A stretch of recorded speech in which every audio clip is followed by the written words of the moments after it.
Okay. Sawete mihi nomen est Stella ad hoc est Batgirl the Oracle, the Barbara Gordon podcast, episode 209 for July MMXXI. Batgirl the Oracle is brought to you by the Batman Universe. Batgirl the Oracle is also brought to you by MileHighComics.com, your new and collectible comic book store. Mile High Comics has an inventory of over 5 million comics from the gold, silver, bronze, and modern age, and over 100,000 trade paperbacks. If you're not into the vintage stock, Mile High Comics also has a subscription service called the New Issues Comics Express, offering a discounted price for comics ready to hit the shelves. So if you're looking for vintage back issues or a great modern subscription service, be sure to check out milehighcomics.com. Well, my guest this month, he barely made it because just a couple of days ago, he was tied up and he gave me a call. He said, Stella, I need your help. So I had to leave work, drive 8 hours down to Nashville to untie him. Now we won't even speak about how he got into that predicament. But he didn't shout out Sunstone, I'll tell you that. Ah! We can talk about that later on. But anyways, it's Ooh. Donovan Morgan Grant. Yeah, my wrists and my neck are still chafed from the kind of rope used against me. Actually, I kind of liked it, but after a while, we had to get the show going, so I started calling you for help. I don't know why you couldn't call the judge. Don't you think your honor would have been okay? I think you would have been too disgusted to do anything and leave me Oh there. heavens. Well, here we are again. You've been three in a row. Is this a record? I don't, I'm pretty sure Tom or Shag have like beaten that record, but like, if this is like the last of my contractual obligations, like the one I Yeah. bullied you to show up for, I suppose it is a suitable grand finale. Yeah. So this episode, we are concluding the Bruce Jerk murderer and looking at Bruce Jerk fugitive. And maybe he'll redeem himself and actually just be Bruce Wayne instead of Bruce Jerk. Who knows? Just like the previous, well, two ago, but the Bruce Jerk murderer, we're going to be top heavy and just get all of the sort of miscellaneous things out in this first part and then have a break. And then the second part is really wholly devoted to talking about the fugitive storyline. So before we get into it, it's funny because the last episode was shorter, but we didn't have much intro stuff to talk about. And then this one, like things kept coming out. Donovan kept messaging me. And so here we are. So just on a somber note, I did want to note that an artist who actually worked on Birds of Prey, DC artist, comic book artist, Robson Rocha or Roca, he unfortunately passed away from COVID. So I know that happened a couple weeks ago, and the comic world was rocked certainly, and I think that brings into perspective, still that COVID is still around, and we continually need to be safe. And then, unfortunately, just that we lost an artist in the community, and I enjoyed his work on Birds of Prey when he was doing it. So Yeah, I am actually privileged to be part of a sort of like adjacent podcast community that involves Jamal Igle, comic artist. And he messaged like I think a minute after it happened. When he learned of it, and I wasn't the name didn't ring out to me, but I have seen his work on Birds of Prey. And not only is it a terrible shame, because I think he was like not even like older than his 40s, but it does show that like even now with the vaccines out, people aren't getting vaccinated enough, yeah. and with this current Delta variant making the news, it's actually getting scarier. And so if you are of age, please get vaccinated. And if you're not vaccinated or if you're waiting to get vaccinated, uh, continue wearing a mask, because this is kind of like where our world is right now, and we still not have this thing licked just yet, even though things are better than they were last year. Yeah, I constantly I still wear my mask in public places. Still at the gym. I'm the only person in my office that consistently wears, like, it's never removed because we've been told the system, and then our boss has told us that if you're in like a closed space, not with patients, you can remove your mask. And so I just constantly have it on because I go in and out of the office anyway. So who really wants to take it on and take it off? But now it's just, it seems to be maybe a joke because the boss is retiring and she invited me to the retirement party, which she invited everyone. So it's nothing special. But she said, "Do you think you'll not wear a mask?" And I said, "I don't know." It's So it's odd. like everyone, I don't really care. It's just like if I want to wear a mask, I'm not hurting anybody. So I don't know if people think it's weird or not. But I also have specialty masks that I've bought, like I've got a Nightwing mask. So I like to wear them. They're like another way to show off my creativity and And your individuality. lust. Oh my Give it. gosh. I did look for one with a butt shot, but there really weren't any good ones. So it's like a really attractive one of like him smiling and like swinging forward. So it was a good one. But yeah. Yes, Give that a is a Batgirl way to one. show off my lush. I'm sorry. Give a Batgirl one. I do. I have her. It's like old school. It's my favorite costume, and then on it's got the Capitol building behind her. Okay, So it cool. shows her two sides. Yep, yep. Nice. Okay, so the other thing that happened is Black Widow came out in theaters. Do want to briefly talk about this, if only because I've got a question. But Black Widow, this, fans have been wanting this woman to have her own film. She's just kind of been in the background of all these movies, but has survived, and her character has had some ups and downs, and she finally gets her own film. Do you feel like the film really showed a new side of Black Widow? Do you think it was worth it? Do you feel like finally we got a good representation of a female who's been in the background for all of these films? Uh,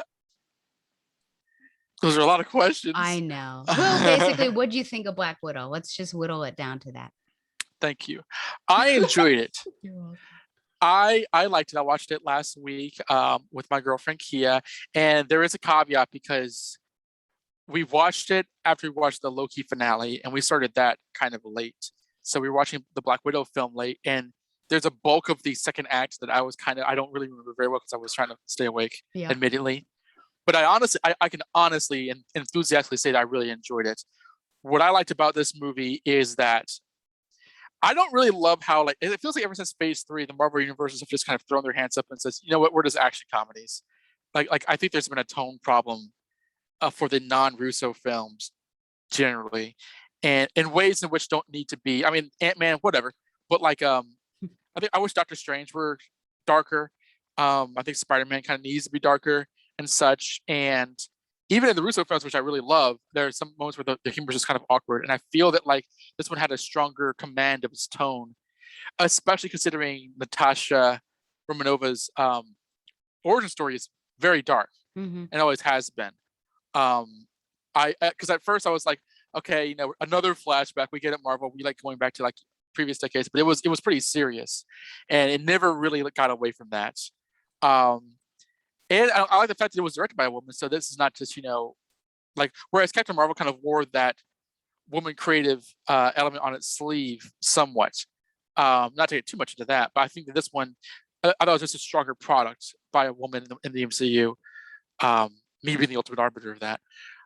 It's not perfect, and I've Yeah. never argued that it's perfect. But it was still an enjoyable film. I thought that Natasha came off well. The other characters came off well, like Yelena and Red Guardian.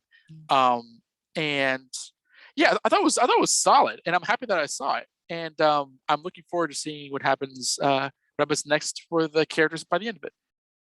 What did Yeah, you think? I saw it twice within maybe 2 days. I don't know if I saw it back to back, but I saw it with two different groups of, well, just one individual and then a couple because I promised to go see it with both of them. And so I wanted to, the first one I saw on Thursday with the couple, and I want to withhold what I thought. And I will say that I don't know why it hit me so hard, but there were three shots, and two in particular that I can remember because the second time I saw it, I didn't remember the third shot. of basically unnecessary TNA or tits and ass. And I thought, Oh. what's happening here? So the one shot was when she was in the trailer and she was holding the box of hair dye and was blonde, which I'm like, okay, that makes sense. But it's like right next to her chest, and it's like it's holding it. And I thought, what is this? And then the other shot was low as she's walking to the car, and it's just following her behind. And so, and that's in the beginning. So it completely took it out, like took me out of it, because especially because there's a female director. And I thought, wait, aren't we trying to give agency to this character? What's going on here? Um, so that was just a weird, I feel like it was a weird blip. I'm not sure about that. And so that leads, of course, to my question, which you can ponder as I continue talking. But just what is the line between, and we can use Black Widow as the example, between being a sexual character and being like sexualized or objectified, which I know the argument has been certainly that just been an object throughout, starting in Iron Man 2, and really not having her own Mhm. agency, always being bounced off of, well, what is she to a male character? And I feel like Natasha is similar to Catwoman, someone that does own her sexuality, but how do you show that in a film? So anyways, so the butt shot and the chest shot, I thought this is weird. What's going on here? But after that, I did really like it. I am a big fan of Florence Pugh, and so there was a lot of buy-in already for that character, and I enjoyed the interactions between those two. I like that Yelena calls Natasha out for that pose, The which poser. yes, as the poser, which by the way, there was a tweet that someone sent out that hashtag Carolyn knows that book cover for Superwomen, one of the silhouettes in the background is in fact Black Widow in that pose. And it was like Carolyn knew before everybody else that Black Widow was a poser. So just shout out to her. That was amazing. Yeah, the themes of family and what makes a family, and seeing all of that come together, I think was really interesting, really uncomfortable with the main villain. And I was certainly getting some like Weinstein vibes with that Uh, whole, just how close he was, the touching, that girls are this resource that we can use, and he probably did, and oh man, yeah, I think tonally, it does have some jokes that you wouldn't think would be funny that work, just because of the people, because if anyone else were to say it, it wouldn't be like about the hysterectomy that Yelena was like, they go up into your insides and they spin it and then they pull it up. That wouldn't be, but just like the way that they're talking about that and the father getting all like eked out. I enjoyed it.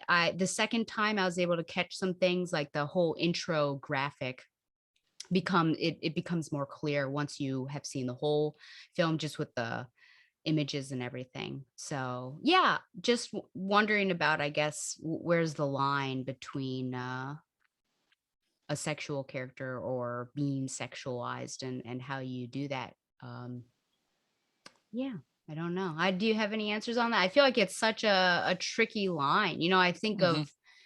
of Fujiko Mine. I've talked about her before. I feel like that's sort of a character that really owns her sexuality. But then at times I'm like, well, you need to calm it down. But how do you do it? And also make the actress comfortable, because poor Scarlett Johansson, I've seen videos of like 5 minutes of Scarlett Johansson being sexually, I don't know, not assaulted, but like Oh harassed in God. interviews, like them Oh saying really? dumb stuff. Yeah. And it's like, oh Mm. man, she's really had to go through this stuff. And yeah, I don't know. What do you think? Do you think they were successful in that and taking that away? Did you notice the butt shot? I super did it, honestly. Like I don't recall that, and I would have probably owe it to my being tired. I really, really, really didn't catch it. Like in Iron Man 2, she is like that's like the dictionary definition of being a Yeah. sexualized character. Yep. And but I know that like as the movie's gone on and she's been more familiar with the audience, they've kind of gotten away from that. It's like Hmm. I've seen female fans comment like, "Oh, throughout every movie she's less and less sexualized." Like Yeah. I'd be shocked if she was sexualized in like Endgame, for instance. Hmm. Um, but if you caught it, you caught it, and it's there. Um, to answer the actual question, I would say, because I'm reading this book right now, which I'm going to show you for my literature recommendations Sure. right over here. I know you'll laugh at the title, but it talks about like the show Superman. Or sorry, Lois and Clark, the New Yep. Adventures of Superman. Mm-hmm. They talk about how like that show sexualizes Superman for the sake of a female gaze, Okay. uh, pretty consistently. And so, but that's a different context. You can't just like just like that's not the only context you can do that. I think because I think Gail Simone, who we might mention soon, Yep. says that like there's nothing really wrong with like sexy characters. Mm-hmm. That just can't be like the maximum that you take away from them. Like she had no problem having like Diana look sexy in her Birds of Prey comics because I think she was confident that like the character was established as more than that. It just depends on the frequency and the way they are depicted. So I think I kind of rely on that. Like characters can be sexualized, Mm-hmm. but the gaze can't be like discriminatory. Like Nightwing's sexualized and no one cares. Yeah. Of course, that's the man. So that takes on a different power dynamic.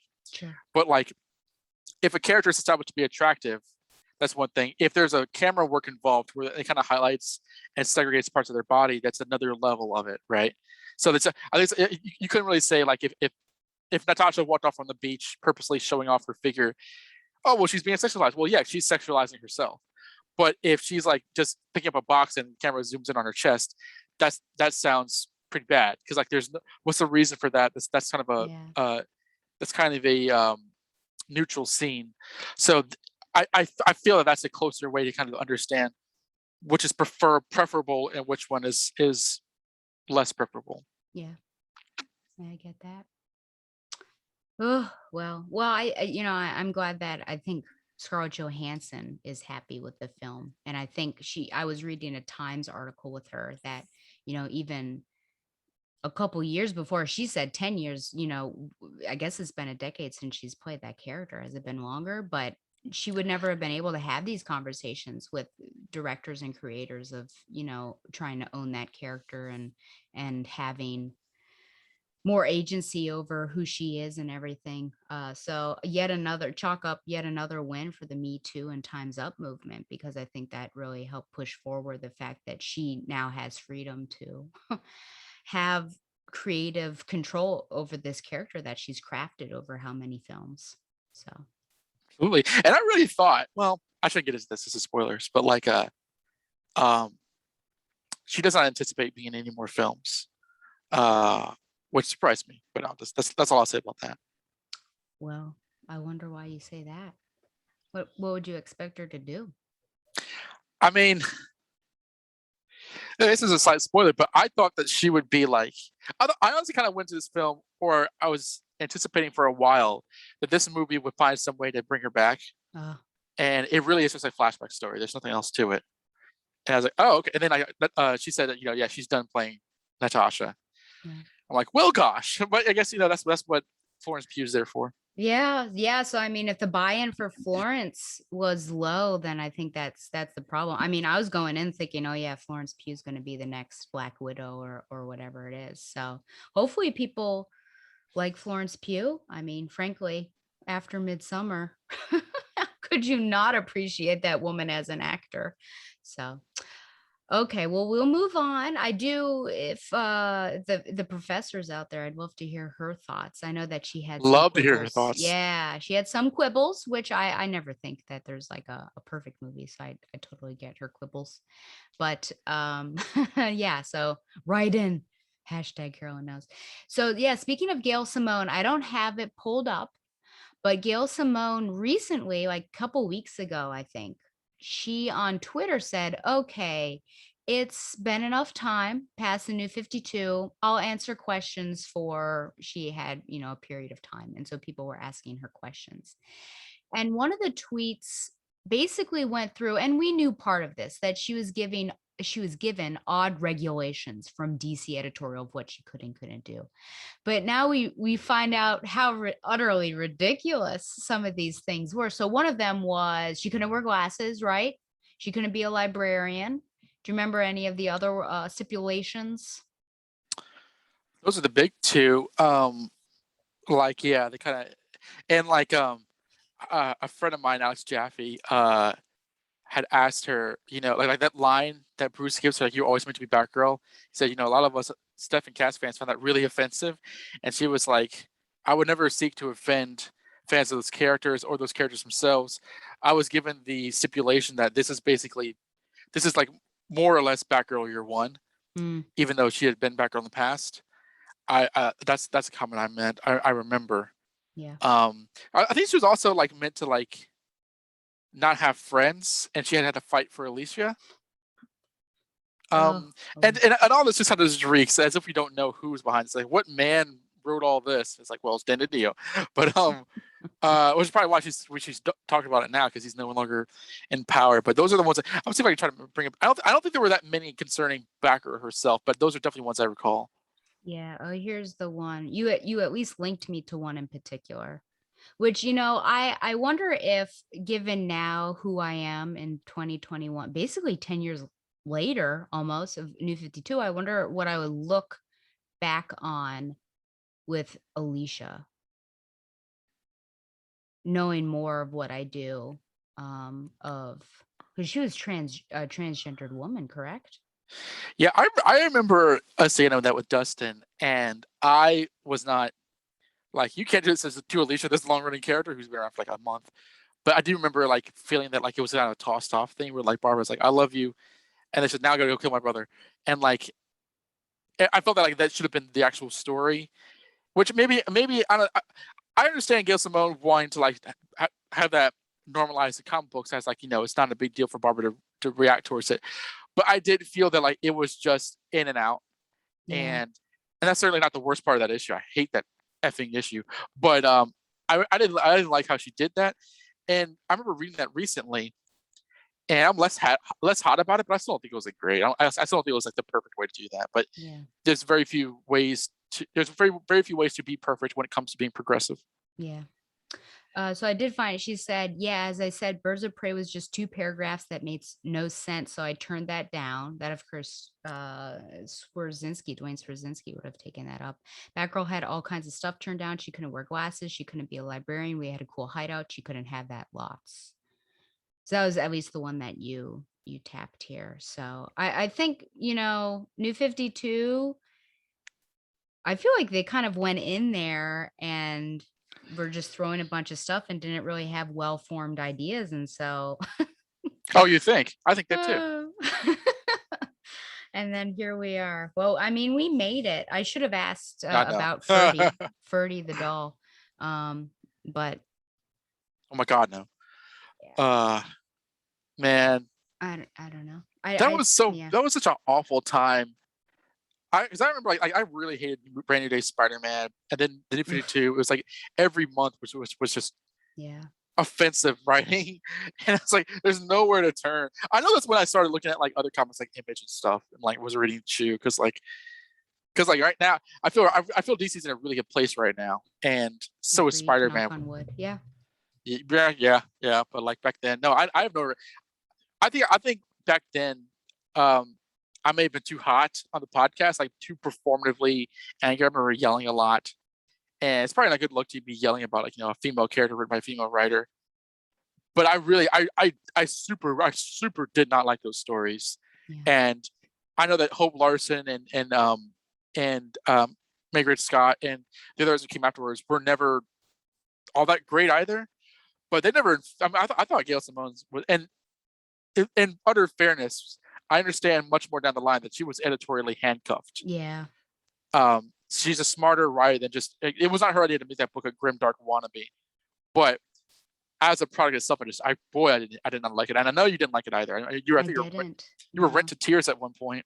Oh, and it's hard, and that was a different time too. Like generally, I think it was a more or less joyful time in my life. So I just wonder, like, Oh, what would it have been like to have this really dark storytelling now, during this darker time in everyone's life? Because my main contention against it is just that it was so dark. It was so dark and violent, and I thought this is not what I imagined, nor do I think Barbara Gordon's Batgirl or Batgirl period should be. I know Cass kind of toes the line with that, but even she, I think, has really bright moments to it. So yeah, I don't know. I don't think, now that I've read Cecil Castellucci's run, I don't know that it's the worst run that I feel like oh, dag. I feel like New 52 might be above Castellucci. And then there we are with just empathy. Like, what sort of empathy should we be having towards the writers? And I do call them out sometimes and editors, because there is some weird stuff going on. But I just wonder, you don't know what's going on behind the scenes. We found out later on that Margaret Scott, like, she was prevented from going to some of these bat conferences, right? So Yeah, it's that was awful. so I guess you can hold them to a high standard, and I guess treat them fairly, but also hold them accountable. And then maybe afterwards be like, oh, I understand now what you it's like real life, people can be really mean to you, and you don't deserve them to be mean, being mean to you, but also at the same time, well, there might be something going on with them today that they happen to be that way. I don't know. It's really complicated because you're dealing with human beings, I guess. So, and we love these characters so much that we have expectations. So, okay. So, speaking of expectations, Speaking of expectations, I knew it. I was going to say that. That was in my head. speaking of expectations, well, which one do you want to do first? The costume or the casting? In my head, it was the casting, but Okay. I mean, there is also We the can, costume. yeah. So we got, Donovan, thank you so much, by the way, because you keep me apprised of news, because I just don't go searching around for it. So when it pops up and you send it to me. So Donovan sent me a news clip, and then I read a couple other articles at work when I had some downtime. Basically that they've got rumored, but it looks like they've got a short list right now for Barbara Gordon. Who are the four that we heard, and then it's kind of down to two, it seems like, but we could be way off, and someone else could come out of the running. So what are the names you listed? Haley Lou Richardson, Zoe Deutsch, Isabella Merced, and Leslie Grace. Yeah. So the only person I actually don't want is Zoe. And there are like three female actors that annoy me, either in how they speak or just like looking at them annoy me. I don't know what it is, but Zoe is one of them. I never heard of any of these women. Oh, okay. Well, the only one I know is the last one that you mentioned, because she was in The Heights. So anyway, so I wouldn't want Zoe, but that's just a really superficial reason. I think it would be amazing to have a non-white actress play her. And I don't know what sort of continuity we are in, because I was thinking, oh, is J.K. Simmons technically her father, or are we going somewhere else? But that's easily managed, to figure out how you would get someone. Plus, they all looked of lighter skin, so that would work out well if we kept J.K. Simmons. But yeah, I guess we're getting into it. I didn't talk about it, but they have the directors, which were the directors of Bad Boys for Life, which I did see the film. I thought it was fun. I don't think those would be the people that I would choose. I was hoping that it'd be a female. They have a female writer, but it would be nice to have a female director as well. That's just, See going that back to, yeah. Kristen Burr is producing, is a woman, and the script is by Christina Hodson, Mhm. who wrote both Bumblebee and Birds of Prey. Yeah. And Did Gail that make Simone you also said, nervous knowing that well, she wrote Birds of Prey? Gail Simone also said this, that she knew that the directors and the writer wanted Cassandra Cain to be much more like her counterpart, and the producers or whoever was behind the film basically ruined that. Okay. So if that was their intention going into, I still don't think she should have been anywhere near the film, but it wouldn't matter if she was as we recognize her to be. Yeah. So if this is the same Christina Hodson, if it's a written by a woman and it's produced by a woman, that I think that's I would rather a script with some needless fan service than Yeah. in terms of directing, than the same level of director and writer behind it. And at least we know that she can toe the line between light and dark, because that was my fear with Joss Whedon and what they were originally doing. I just thought, oh, this is going to be a really dark incarnation of Barbara What a bullet Gordon. dodged. Oh, I know. But now it seems like, oh, well, it might be, yeah, it might be fun, but have a serious tone to it. So we'll see. Be interesting to see what Barbara Gordon would be like if Margot Robbie's Harley Quinn all of a sudden popped up at the end or something. That'd be a fun end credit. Are you But my out? You're so over it, aren't you? honestly, I'm at the point now where like I cannot be called upon to put my emotional investment in these media properties because it's always such a mixed bag. Yeah. Like I honestly, if I don't think about Cassandra Cain, Birds of Prey is perfectly fine, and Yeah. even then, that's still kind of betraying a lot of the characterizations in that movie. But I can't like be that mad at it, even though I am. And like personally for me, I would rather you actually set up a streamlined continuity because I don't. We have this Batman Year Two movie coming out, and it's like after that you should do a Robin movie, then you should do a Batgirl movie. I don't like this sort of like let's do a Batgirl movie separate from everything because all I'm going to do is have questions. And I'm not saying that like Barbara Gordon's defined by Batman or whatever, but like I am going to be asking where they are. That's why I don't watch Batwoman because like Batman's not in it. So like I have to put up with her fighting Batman rogues in Gotham City with a bat signal and question, well, where's the things that I expect from the franchise? Because I don't know. I personally just get kind of tripped up that way. And so Batgirl's always going to have a movie. It's always inevitable. We're just in the future now. Yeah. I just hope that like it is not an embarrassment. And like honestly, women are more likely to make it better than just yeah. Because guys, I don't think men understand Barbara Gordon. I really don't. Between the Killing Joke film, between like a lot Ugh. of like writers and such, and between Yeah. like Joss Whedon, like I don't know why she's Batgirl. Like men of a certain age don't understand the character. I think women do because women have always been like attracted to the character, whether it's the '60s or the comics or the animated series. They get her faster. Hmm. So if we're gonna have a Batgirl movie, please let it be by women. Otherwise, I won't like it. Yeah. We'll see what happens. We'll see if they, I mean, if it's successful and you had something, if you had a little franchise with her in it, it would be interesting to see what sort of traumatic event they would choose to debilitate her with, whether they would go that route. And then, oh man, I just see the possibilities of having, ushering in different generations of back rolls and then finally having a differently abled person as a lead, that'd be so cool, but I guess we'll see. I mean, other Do you, than Professor X, I suppose. I don't suppose that you've seen any footage of Savannah Welch from the Titans commercials playing I like haven't. Someone sent me, I guess it was the trailer. I haven't seen it. I saw a still. she looks fine. I Okay. really don't like that show, and I'm not gonna watch. But like you know, she looks fine. And honestly, she'd probably be a good Batgirl in a movie. But well, actually, like she genuinely is like missing a leg. So like if they were doing Oh, Oracle, she would be a good Batgirl in the movie. yeah, that would work out. I I kind of am nervous about, I mean, is there just going to be this love triangle? I don't think it's gonna be like that. I think it's just gonna be like just them saying the F word back and forth to each other until the season ends, which is all that show is. Golly. Yeah, I remember everyone's like, whoa, Dick Grayson just said F you, Batman. Or whatever it was. What was it like? F Batman. Yeah, It was and then and it, hysterical. and it went downhill from there. I remember we were at Comic Con. It's like one of those where were you when situations. Okay. Well, I guess enough about that.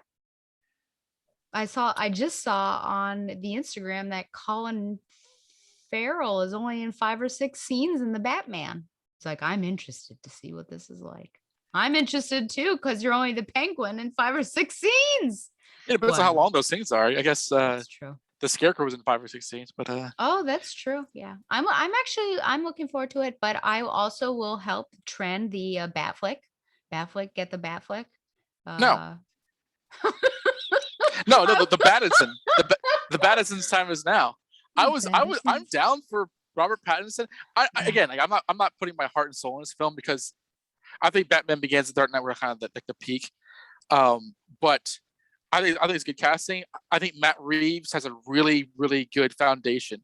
Like he was listing off stories that he loved that were like not your usual Long Halloween, Dark Knight Returns Oh, cliches, yeah. including stories that I love, like Batman Ego, which we talked Oh, about way back when in yeah. TBU. So like I am hopeful, but again, like I'm not gonna go on a killing spree. Like this is the only Batman that matters, like a lot of Snyder Bros did. So I'm Yes. I'm all kinds of a mood right now. So I guess, and now we're about to end it with one that you might actually swear on. So I guess warning for swears. How should I begin this? Well, first I'm going to take your face off. That sounded so bad. Stop let the me do it. video. Stop video. Okay. So I'm gonna, should we Oh, start it's from the Batgirl. present or the past? You're driving the car, so turn wherever you Golly. want. I guess, yeah, I kind of want to take a trip down memory lane. So let's start off with the past. Just have to be sure I'm going in the right Do direction. you remember the time? Okay, share screen. Please don't crash. Here we go. Okay, so I would like to, I'm glad you can, oh, look at that. Just Oh, go oh, look at through, that. go through all this. So of course, this is the Babs Tarr and Cameron Stewart redesign of Batgirl's outfit when we were going into Burnside. This is the first thing we really saw from them and about this run. And I feel like it was divisive, but Hmm. also I grew to really love it, especially because she really owned it. And so it was something that she crafted for herself. It seemed like, something that she would do. The eye holes maybe a little big, but of course not as big as what we would see before. But just, yeah, I felt like we were ushering in this new era, and this really fit that. So then of course we have this this who's it, Sean Murphy, this Sean Murphy design, where Yeah, we're going back to basics because she's going back to Gotham. um there is a bit of an homage to the Batgirl Year One, which you can see in the top left corner by Marcos Martin. And the eyes, even though they don't look so extreme here, consistently throughout the run, it was basically like her whole almost her whole face was exposed. it was ridiculous. Yeah. It was a So flaming he joke. so here we have the redesign that we just got from Bruno Redondo of Barbara Gordon, which it was only teased as Batgirl, that there's going to be a Batgirl redesign. We're going to see it pop up in Nightwing, but it will also really be prominent in Fear State, we've told. It's now clear to us. Remember, in the previous episode or 2 episodes ago, Donovan and I were discussing who would be wearing this. So now it's clear, of course, that it is Barbara Gordon. I was such a fool.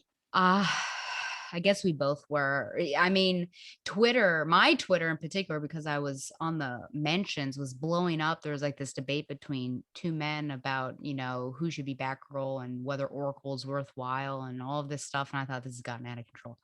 But as you can see, it's almost an amalgam. Well, it looks really like the Burnside, with the exception of the cape, I would say. And then the cowl is really distinct now because we have gone the exact opposite extreme and shut everything off. And I stared at this for a while because the cowl kind of makes me uncomfortable. Almost like, I don't know, there's like not as much of her personality or identity coming through with it. It reminded me of, well, it reminded me of that.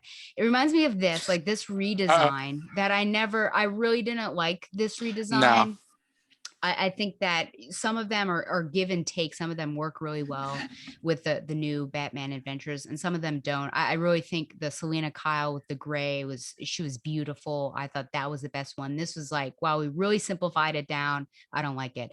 And then also I was looking, I thought, wow, that cowl looks just like this from by Mike Mignola, the cover of the Batgirl special, just with like, oh, who is this? Just like really impersonal to me. So I don't like it as much. Maybe it is a bit of a tongue in cheek, like, hey, we're going from this extreme of you can practically see everything, which we have complained about, to this right here. And I thought, oh, well, I guess Nightwing, you only see the whites of his eyes, but I don't know. I guess for Nightwing, I feel like even if that's true, because he's just wearing a domino mask, you can see more of him. And this is just so much more impersonal. I feel like Number one, I am a bit upset that it's Barbara Gordon. I do think that it's a step backwards. I guess I should withhold my opinions until we see what it is like in action. Maybe this is her final time out. We've been teased that the chip is breaking down, so it might be it for her. But I also feel like, is this really a redesign? I don't like to throw out the P word, which now I've forgotten what the P word is. There's Plagiarism, a lot to sorry. choose from. Okay. Plagiarism. I don't like to throw it out, but I just feel like, is how much of a redesign really is this? So I guess those are my initials. I would love to hear what you have to say, and then I might play more off of you once you do that. But do you feel like this is a redesign? What do you think of the cowl? I'll throw those out there, and then just your overall thoughts on this design here. Okay, I'll go in that order. It looks like if Burnside Batgirl had aged like 10 years, Mm-hmm. and it was like back the dark Batgirl returns, and like that costume grew up. Yeah. My least favorite part of that original Burnside costume was that her cowl was essentially like a helmet. I never knew how it stayed on because like there's not even like an ear hook for her to Yeah. kind of snap it on. It's just like Solomon Grundy could just like palm her head and pop it off. And I was like, that detail is just bothersome to me. But otherwise, it was very Does cosplay this one friendly. correct it? Yeah, I because don't. like her ears are covered. Yeah, but it looks like her neck is exposed. So is it just a helmet again? Yeah, so her neck is exposed. So yeah, it doesn't connect to the rest of her costume. And like Batgirl had a cowl that was not easy to snap off. I'm not sure where all this like neck skin is coming from. Um, Now I will say that like I I like probably more things about it than I don't. I do like the longer cape. I do like the size of the ears. I like the bat size. I like the length of the sleeves and such. I like the black boots. I think it works. The black and yellow work well against the color. I'm sick and tired of Barbara Gordon purple.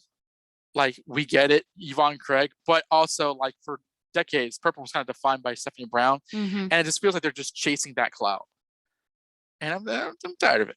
But I actually think the costume doesn't look too bad. I think it's a decent background costume. The white eyes, if you look at the detail, they say that like they want to kind of play with it as a sort of with funny cartoonish expressions like Nightwing.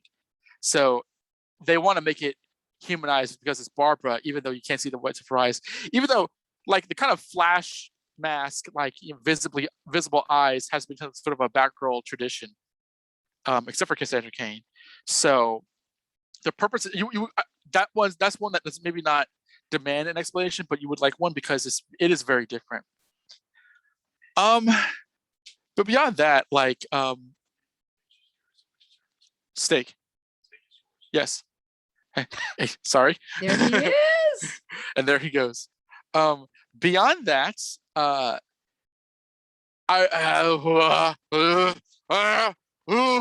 was really burned by the whole like Batgirl.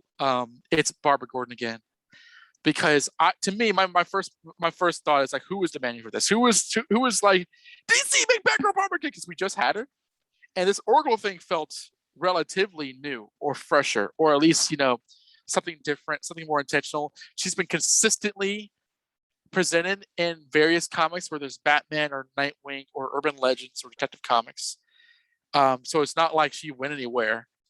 She's had great stories in the Joker story with her father, who now knows who she is, or who always did, I guess. So I don't know. To me, like this better be setting up her up for to like never be Batgirl again. Because like yes, they're like, well, I can still walk, but my chip is fragile. But I'm so tired. It really reeks as though I know that Barbara Gordon has a lot of fans. It's not just obviously it's not just you. I know that like she has an entire fandom, but I don't know who among them are just so angry about her being Oracle that they want her to be Batgirl again, which feels. And I know that DC marches to the beat of its own drum, but like I feel that they're very like fan responsive at the moment, and this to me is like just who was asking for this, and I still kind of trust Tom Taylor ish, but this better be good. because I mean, I don't know. It's not that I feel worried that Stephanie Cass is going anywhere, but like, I just, I don't know. I'm not a fan of Bob Gordon running around when we have those two other characters taking up the Batgirl slack. And again, I think it goes back to a conversation we had before that why would you put Batgirl is not a co-character in somebody else's book?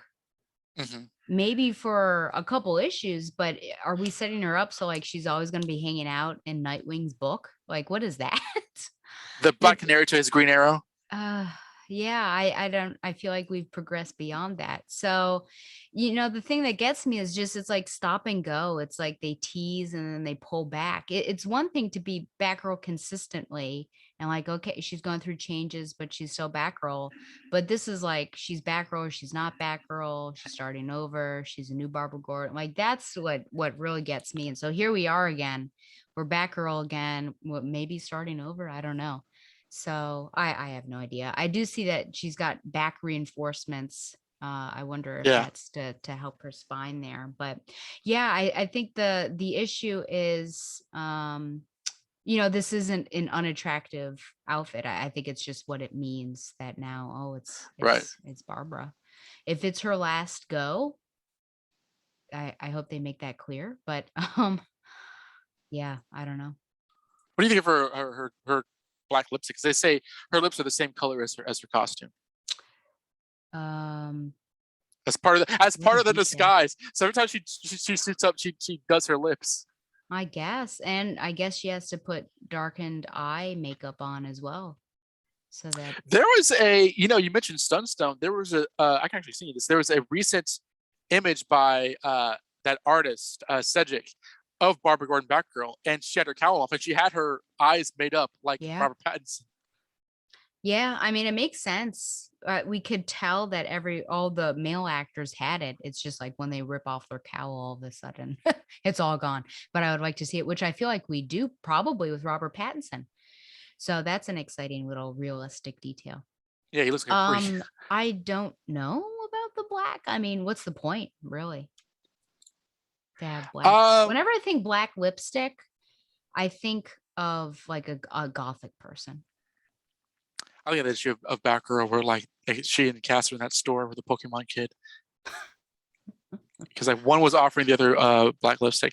I'm sending this to you on Facebook if you get a bump about that. Okay. But I mean, I kind of think that that's like not necessary. Like I don't think that the comic characters actually do that to themselves. It's just like the artistic detail. Yeah. And like pointing it out in live action is like kind of Schumachery.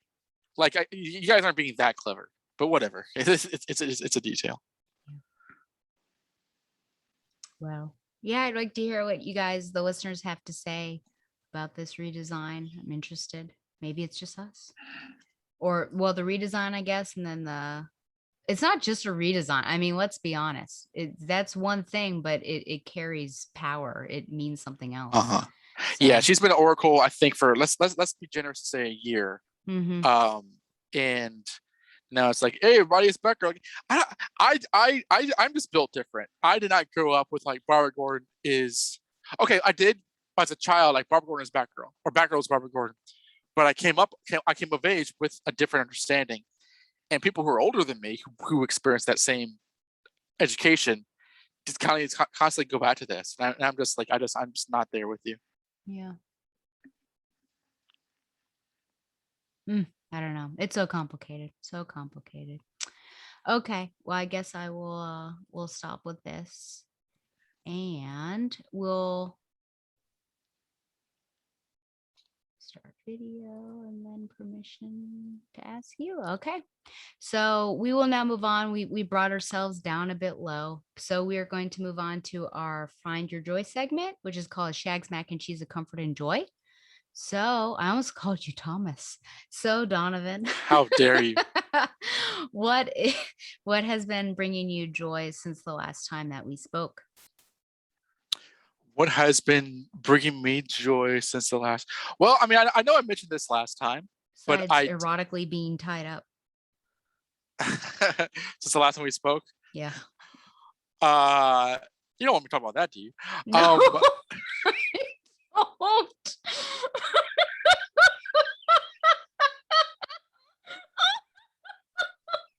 There's the face. Gosh, yeah, keep going, please. When that happens, I'm gonna send you a picture and be like, "You did this." Um, have you been watching Loki? Okay, let me tell you about Loki. Oh no. Never mind. I'm Never mind. behind. Yeah, go ahead. Go ahead. Let me just say, so you can say anything about Loki. Maybe don't spoil it. I'm behind, maybe 3 episodes. Tom and I met for Kofefe at one point, and he said, I've fallen asleep for during both Lokis. It's just like really boring to me. And I hadn't formed an opinion yet. But then the third one, I was like, yeah, it is a bit meh. And I'm to the point where if I didn't watch anymore, I would be fine with it. But I feel like I have to so that I keep up and I don't. But compared to WandaVision and especially Falcon and Winter Soldier, I'm not like, oh wow, it's out. I need to watch it. So I'm a bit, yeah, cold on it. But please tell me. I would say that it gets better. Okay. Denmark and I watched the first episode. Like, that's all right. And then, like, kind of we didn't forget about, but we didn't get around to getting back to it. And then one night, Kia and I just like watched episodes 2 through 4, and definitely by episode 4, it's really good. And I think 4 through the end, it's far more investing. And it's very much a show that like did turn out in a way which I didn't expect, because I don't have the fangirl squee appeal of Loki or quality of Loki fandom. I Yeah. like the character and the actor, but he's not a favorite of mine.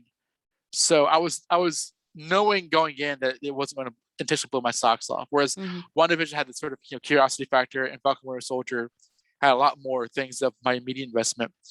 Um, the finale is very like polarizing in terms of like whether people liked it or not, in terms of how they present it. But like it is a far stronger show than it started out as. And I do think honestly it's the most consistent show than the other two.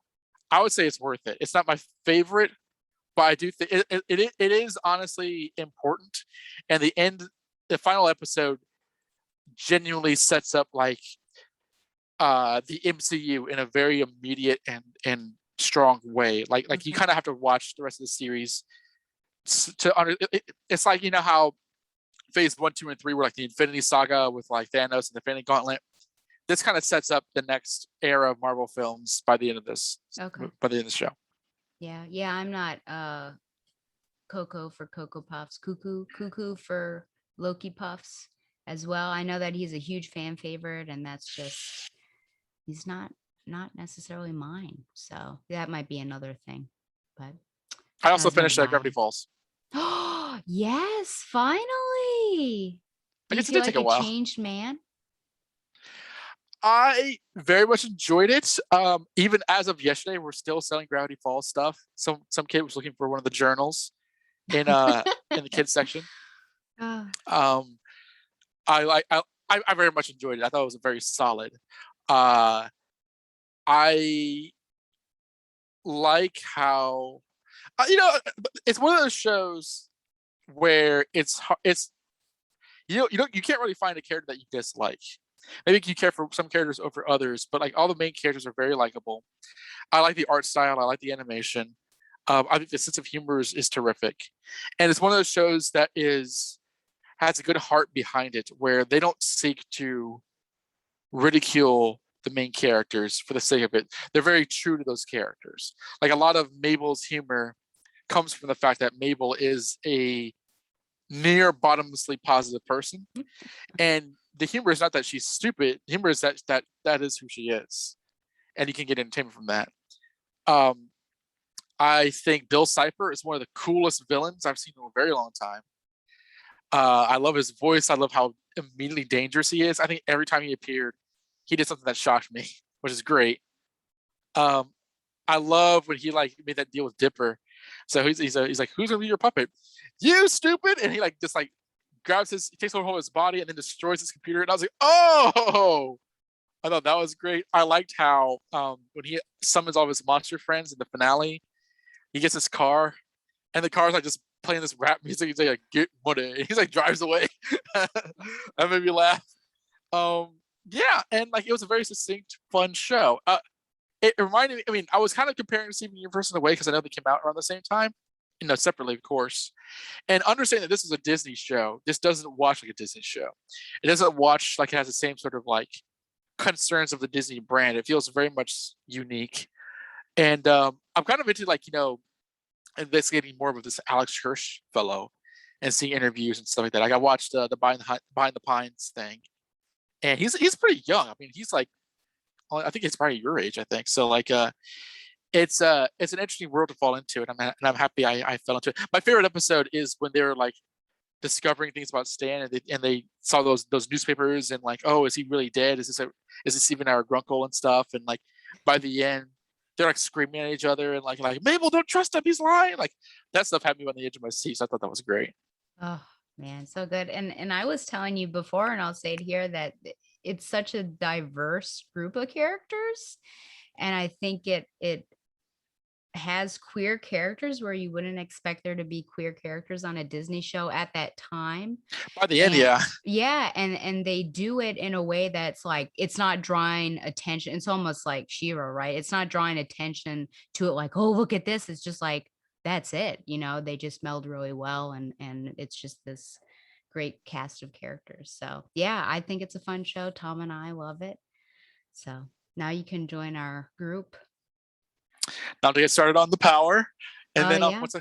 once I finish that, it's It's me and Steven Test. yeah, Steven Neutron.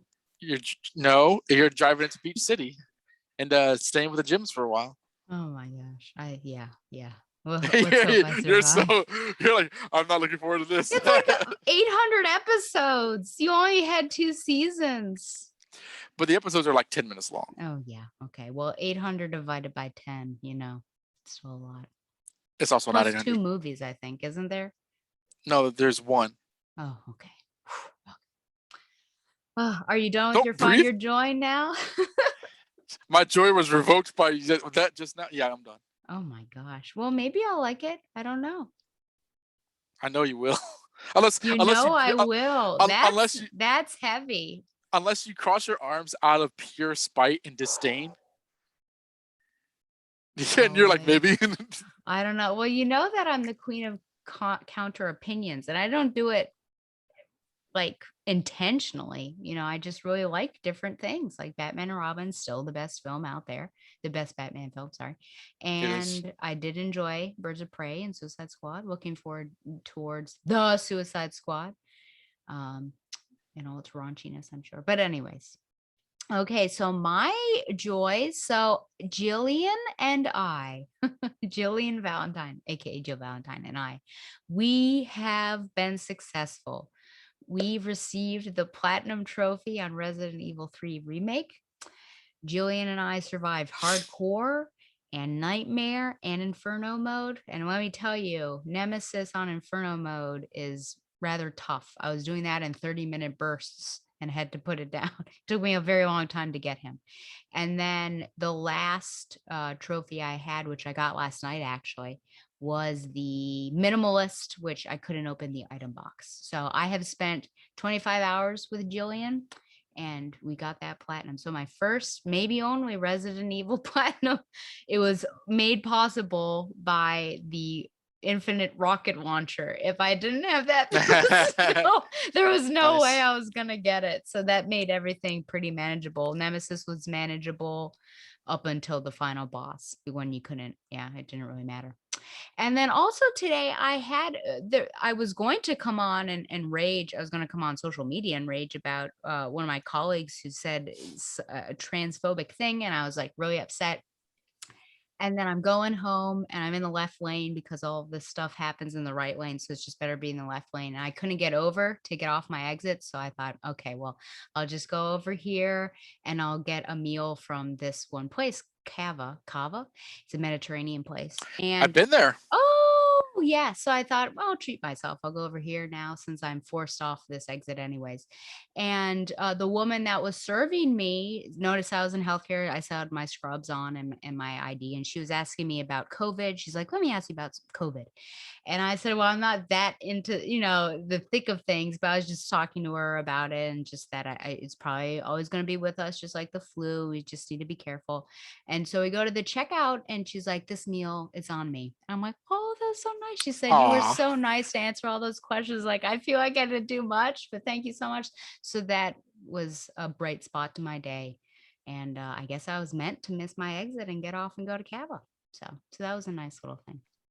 Very nice. They have the bad and the good, perfectly balanced as all things should be. As all things should be, just like you and me. Okay. Just like us. I know. Okay, so we are going to do modern quickies now, and then we've got a listener email, and then okay, yeah, let's get through this. Okay, so modern quickies, we've got Batman 110, The Cowardly Lot Part 5, writer James Tynion IV, artist George Jimenez, and colorist Tomu Mori. Batman's bloody, no holds barred fight with Magistrate Enforcer Peacekeeper 01 rages on in epic fashion. Simon Saint's master plan comes to fruition as his magistrate program makes its move on Gotham City, and things are about to heat up, not in a good way. And then, of course, we have a backup with Ghostmaker. So Oracle still wearing the same outfit. I'm a bit confused. I was giving her the benefit of the doubt that maybe it was over just a day and a night, but I think we're past that point now. So, I mean, I like the outfit, but I feel like she's had time to change. But anyway, she is rallying and directing the Bat family, so it feels very Oracle. There's also, I felt like there was a nod to Batgirl Year One, but I think it was a coincidence where Ghostmaker has to jump out and catch Bruce, well, Batman. And she says, if you do this wrong, like your arm will basically like pop out. And I thought, oh, it's like Batgirl Year One where they cut her line like a jerk because she was swinging down and her arm would have been dislocated or anything. And then she eats a sandwich. So that's basically what she does in there. Then we have Nightwing number 82, Leaping into the Light, part 5. Writer Tom Taylor. Pencils, Bruno Redondo, Rick Leonardi, and Neil Edwards. Inks, Bruno Redondo, Andy Lanning, and Scott Hanna. And colorist Adriano Lucas. Melinda Zuko's connection to the man who killed Dick Grayson's parents wasn't a surprise to the Bloodhaven hero, but what the former Robin discovers about Melinda's ties to the Flying Graysons leaves the usually upbeat detective speechless. Okay. I guess I could have done a share screen here, but I put I like the wow. description, like the usually upbeat detective. That's a good description of Dick Grayson. Usually upbeat. Oh, so Oracle called the Teen Titans and Batman to help Nightwing. Maybe I will screen share because I actually do. I got it right here. I did want to talk about the art, anyways. Let's see here. The art is awesome. As per It is usual. awesome. Yeah, I mean, since I'm pulling this up, what do you think? Do you think that it was used well then, having different artists for the basically present day versus the flashback?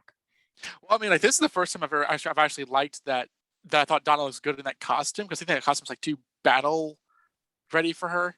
I like her star costume, but like Rick Leonardi, who did the flashback, is a previous Nightwing artist from like the old days, so like it was fitting. Here we go. Hello? Okay. Yeah, oh, okay. So I guess we can talk about this. Yeah, so what do you think about that? Barbara, I loved it. she's like, uh-oh, Dick. Well, he did have a concussion, and then who And knows then what's Robin gonna just happen. stayed there and didn't do anything. I know. I thought, oh, that's all you need. I actually liked just this bottom panel that everyone's leaving, but Donna's the one who stays, just because in the past, in pre-New 52, they had such a close relationship historically. And so I like that she's the one that's staying back and being like, are you sure? So I thought that was a fun little detail. I don't know if they're going to develop anything between those two friend-wise. But I love the detail that like it's not until Batman hears Oracle say the words "Dick's okay" that he turns around. yeah. Everything about that was amazing. So he wasn't being a jerk in that case. Or maybe he was. I don't know. No, I'm just kidding. And then we have, this art change. Do you like this art change? First I wasn't sure because like the coloring has a sepia tint to it. But when I recognized it was Leonardi, I was like, oh, okay, from the Devin Grayson run, where Dick Grayson was a cop and like pretending to be a gay cop's boyfriend and stuff. So like, yeah, it's this nice throwback. Yep. I did notice a typo on page 13. As a teacher, I have to point them out to you. But at the bottom right, it says John and I weren't involved just long enough rather than involved. All right, so who's the letter in this? Minor typo. It is Wes Abbott. You're fired, said My Batman. my only question on this whole story here is, does the age make sense between Dick and Melinda? Because they seem comparable in age, but does that make sense that I don't Richard wait, John had a relationship with her. She should be older than him. That's what I'm thinking. Don't you think maybe slightly significantly? I actually never thought about that, but yeah, she should be like at least like a year or two. I mean, well, she could still be a year or two, Yeah. but like, I guess, yeah, I don't know. I mean, I'll be honest. This is the issue in the current run that I had the most trouble with, just because it involves this gigantic. I don't know if retcon's the right term for it, but like this revelation of Yeah. Dick's origin.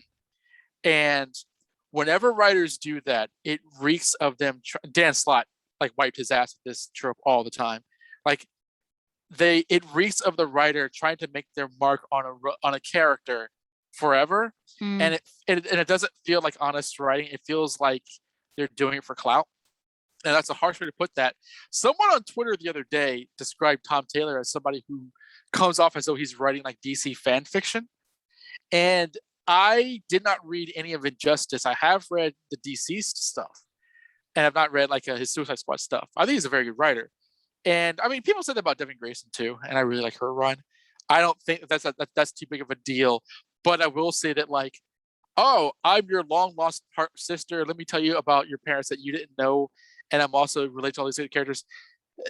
There's elements of this that do come off fanficky just in the outline of what's happening here. And I don't have a real big problem with like, oh, well, this is somebody that came from a relationship that John Grayson had with somebody else before he married Dick's mom, stuff like that. I actually have a problem with like, okay, so Tony Zuko has been by Haley Circus like 3 times. That actually kind of bothered me, because like it infers that it wasn't just to run his protection record. It was like to get revenge on the Graysons, and I don't like that. It's like the burglar from Amazing Spider-Man went to the Parker home to find buried treasure, as opposed to just a robbery and stuff. yeah. Or like someone was targeting the ways. I don't like messing with the simple origin that way. So I have a problem with that more than anything else. But it's still a well-told story. Yeah, I wondered also, Hilly Circus seems so like on the up and up with this, like everyone was in it together to protect that young girl and everything. I thought, wasn't Haley Circus like slightly corrupt with all of this? But maybe I was wrong. That varies. It's not consistent. That's like Okay. Thomas Wayne being an abusive father. Like that, it depends on the writer. That's why Batman's a jerk, because his father was abusive. Don't give him excuses. Okay, you're right. Thank you. Okay. And then the final one is Urban Legends, Oh yeah. which you kind of mentioned in passing. And then I noticed that there was a Batgirl story. So I thought we could at least briefly talk about it. So the story is called Wild Card. This is Urban Legends number 5. Writer Marguerite Bennett, sorry. Artist Sweeney Boo, and Sweetie colorist boo. Marissa Louise. So Batgirls Cassandra Cain and Stephanie Brown are just 2 teenagers breaking into Wayne Manor so they can play some video games. But Like when they always do. yeah, I know. But when Cole gives them a mission, the Batgirls suit up and head to an abandoned arcade to investigate. Okay. So I have a question for you, and then a question in general, I guess maybe for the editor slash the writer, that shouldn't Babs have recognized that red card as Ryan, since Ryan first appeared in the Batgirl book? So that I'm just going to throw that out there to the universe, that was kind of confusing that you wouldn't recognize the homeless person you passed and have a relationship with. But with Cassandra, so it was kind of cute that she would say, like this, Obi-Wan is Luke's father, Ned Stark dies at the end of Sixth Sense, so that she completely doesn't understand pop culture. Um, I think that seems realistic, just because she reminds me kind of Captain America in the Marvel universe, the Marvel Cinematic Universe, that he's like trying to learn all of this stuff and catch up. But some of her speech patterns seem, now you will get brainworms. I'm trying to think if there's something like a centipedimeter. Are we trying too hard? I shouldn't say we. I'm not involved in this. But is Bennett trying too hard to mess with her speech patterns? I admittedly haven't been really reading Cassandra Cain in the other books. Does this track with how she speaks? Did you notice anything strange in this? Yeah, I did notice that. I think it's, well, I mean, when she was reintroduced in like Batman and Robin Eternal, and then like Tennian kind of carried her on, and then Brian Edward Hill did this a bit too. I really didn't like the way they did having her speak, because it was like this sort of like, it was it was incredibly broken, and that's, I just prefer, and I've said this before in your podcast, I just prefer it when, even when she's capable of speech, she takes a lot of time in between words, and Yeah. she does it all throughout Kelly Puckett's run. Like Mm-hmm. she can say, oh, if she's saying like you will get brainworms, now you will get brainworms. Like she has to kind of process what she wants to say. Yeah. She can say it, but she has to kind of process it. Her kind of having kind of just dumping out word salad, it feels like an approximation of it. Yeah. And it didn't bother me here because like the things she was saying was kind of cute. What I mentioned before about like there's this panel from like Brian Edward Hill's Detective Comics room where she's rescuing a bunch of kids. She's like, I am help, and I was just like, she just sounds like she's like brain damaged, uh, in a way which just isn't accurate to her character. And Yeah. like, I think that like they should just read the original stories and do that. Yeah, I was actually like anticipating to not like this, to like this less than I did, because like the solicitations were terrible. Um, they're just two teenagers who want to just break into a I man's house and play know. games. It was like, who are we talking about? But I mean, like Bruce did like move out, so like whatever. Yeah. But they're in their costumes and stuff. It's odd. I actually kind of dug them playing games and talking about like spoilers and stuff. I kind of want more information, because this has always been in the margins of like how Barbara is related to them. Yeah. Because I don't like. It's fine if she's actually Oracle, but I don't like Barbara just like treating them as though they're like low level interns or something.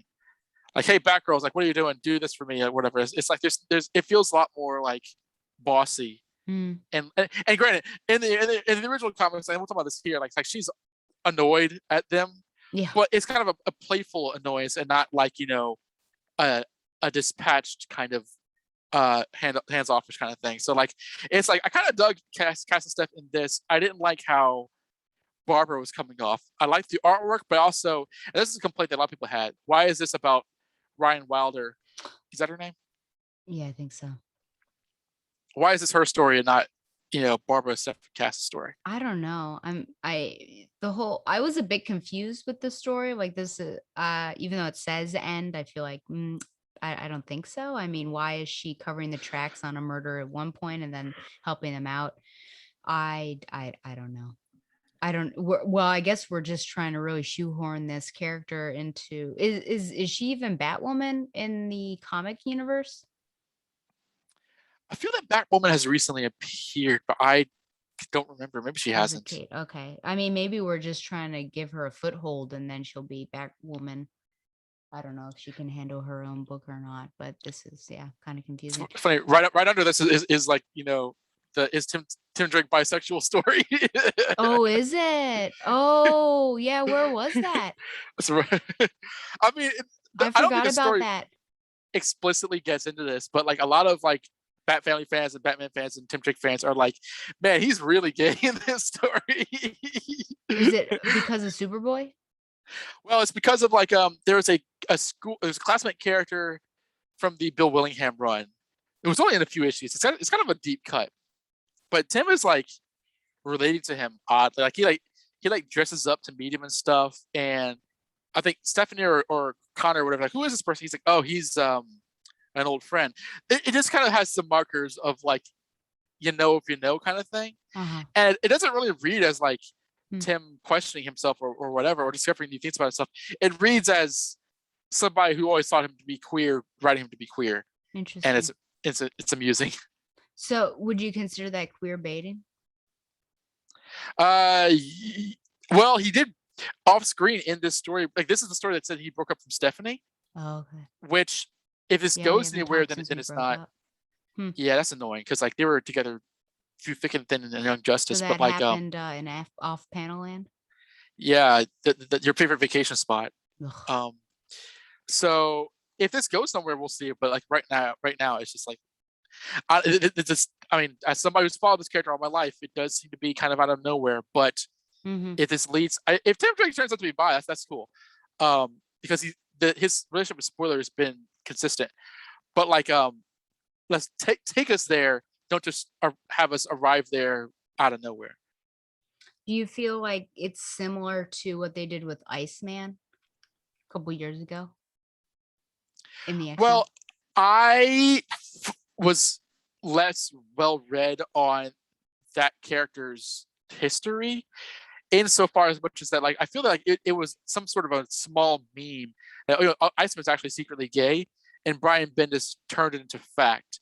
And a lot of people kind of complained about that back and forth, whether it's like, whether it made sense or whether it was a case of reputation. So I don't know if I can actually make a call on that. But here, like, honestly, like I don't think Tim Drake being queer has really been a popular discussion with him. I think he has gay fans, like all the Robins do, but like, I don't know. It is.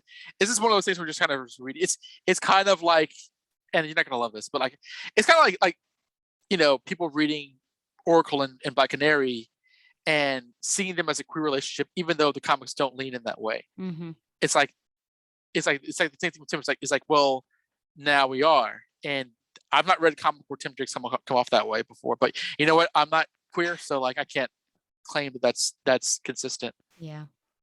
I guess I worry, I was thinking about that with Barbara, that of all the characters, it would really bother me if Yeah, she she's mega like straight.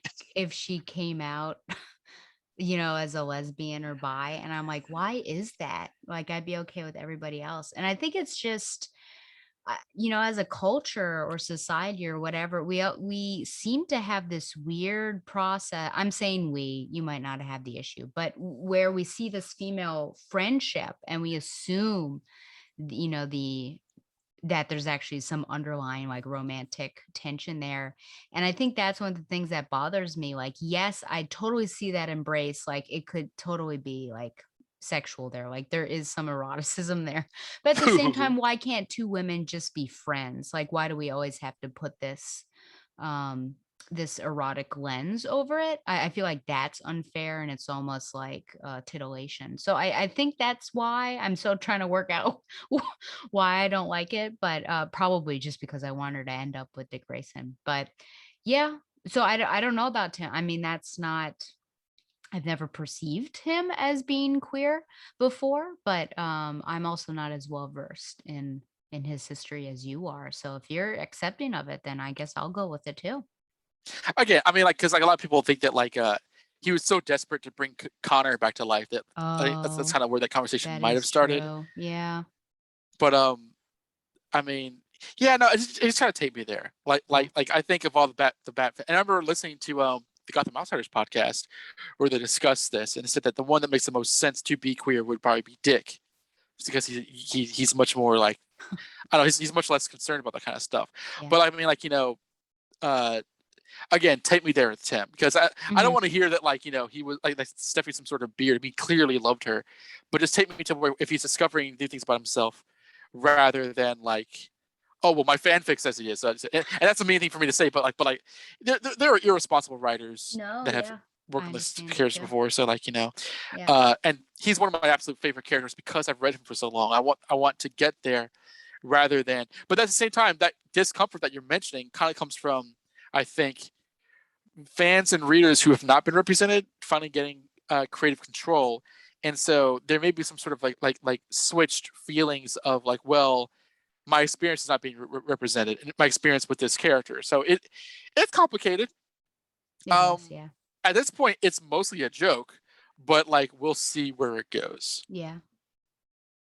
Yeah. I guess though that I don't know. That makes me feel a bit uncomfortable that it's a joke, mostly a joke. I feel like queer baiting is a dangerous thing because people are looking for representation, Oh yeah. and to find out, oh, people love Tim Drake. That's like I would say the vast majority. I'm out of it because Damien's my favorite Robin, but the vast majority, so to find out that my favorite Robin is like me, like that would be super exciting for so many people, and to have that snatch back is really offensive.